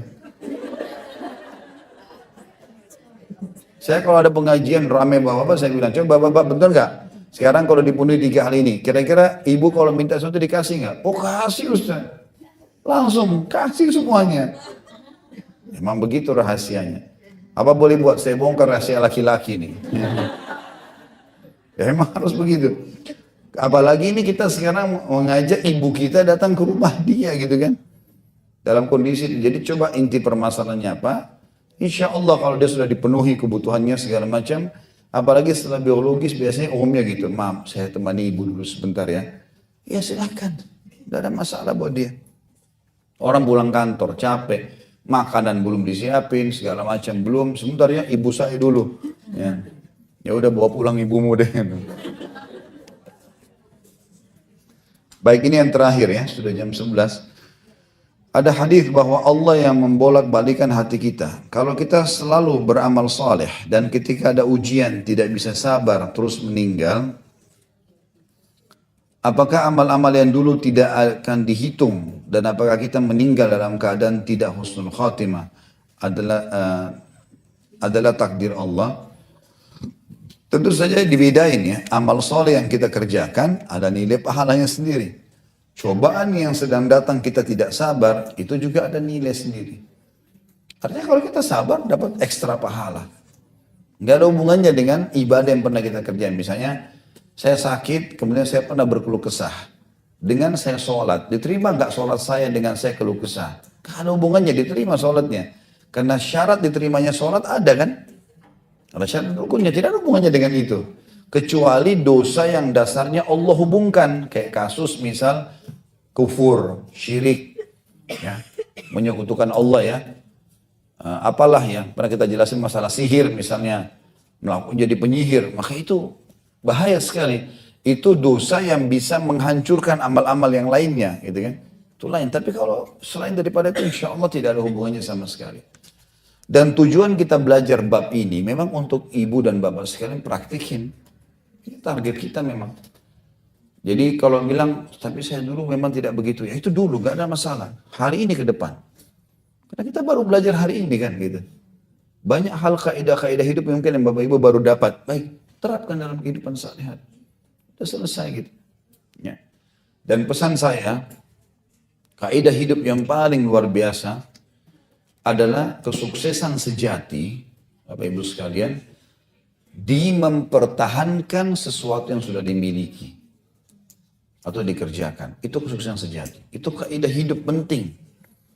Jadi misal gini, untuk menjadi juara kelas gampang. Pada saat itu dia belajar, dia semangat, dia teman-temannya dia juara. Pertanyaannya, bisa nggak bertahan di juara 1 terus? Kalau dia bisa bertahan di juara satu tahun depan, ini prestasi. Orang pernah sholat malam, oke, dapat pahala. Dia bisa pertahankan nggak setiap malam sholat malam? Itu yang penting. Prestasi di situ. Puncak prestasi di mempertahankan sesuatu itu. Itu yang penting. Kita menikah, gampang, suka, selesai akad nikah, sudah ada acara. Baik, bisa bertahan nggak? Pertahanan ini yang harus kita lakukan dengan suka dukanya. Kalau kita benar, kita memaafkan. Kalau kita salah, kita minta maaf. Dan kita sedang menikah dengan manusia, maka harus ada interaksi, ada kebiasaan, ada sifat, karakter yang baik dan buruk. Harus kita bisa lalui semua itu. Dan lakukanlah ini Bapak Ibu sekalian, semata karena Allah. Allah berikan kita cobaan dan perintah serta larangan di dunia sebentar. mati sudah selesai kok. Kita selesai tugas. Saya kalau meninggal tugas saya sebagai suami sudah selesai. Mungkin istri ini bisa menikah lagi sama orang yang kita nggak tahu. Sama dengan ibu. Ibu tugasnya jalan sama hidup. Ibu meninggal dia nikah itu urusan. Sudah bukan urusan kita, yang penting sudah selesai sampai titik meninggal. Sudah dijalankan maksimal. Sebagai orang tua, begitu kita meninggal sudah selesai. Memang betul status orang tua ada, tapi sudah tidak ada kewajiban lagi. Anak ini mau jadi baik, mau enggak. Kita selama hidup bertugas. Maka laluin itu karena Allah subhanahu wa ta'ala semuanya. Ada cobaan Allah suruh sabar. Ada nikmat Allah suruh bersyukur. Gitu kan? Lalu semuanya ini karena Allah subhanahu wa ta'ala dan sampai ajal datang insya Allah. Kita akan dapat maksimal balasan yang Allah sudah janjikan. Allahu alam. Baik, mungkin begitu saja.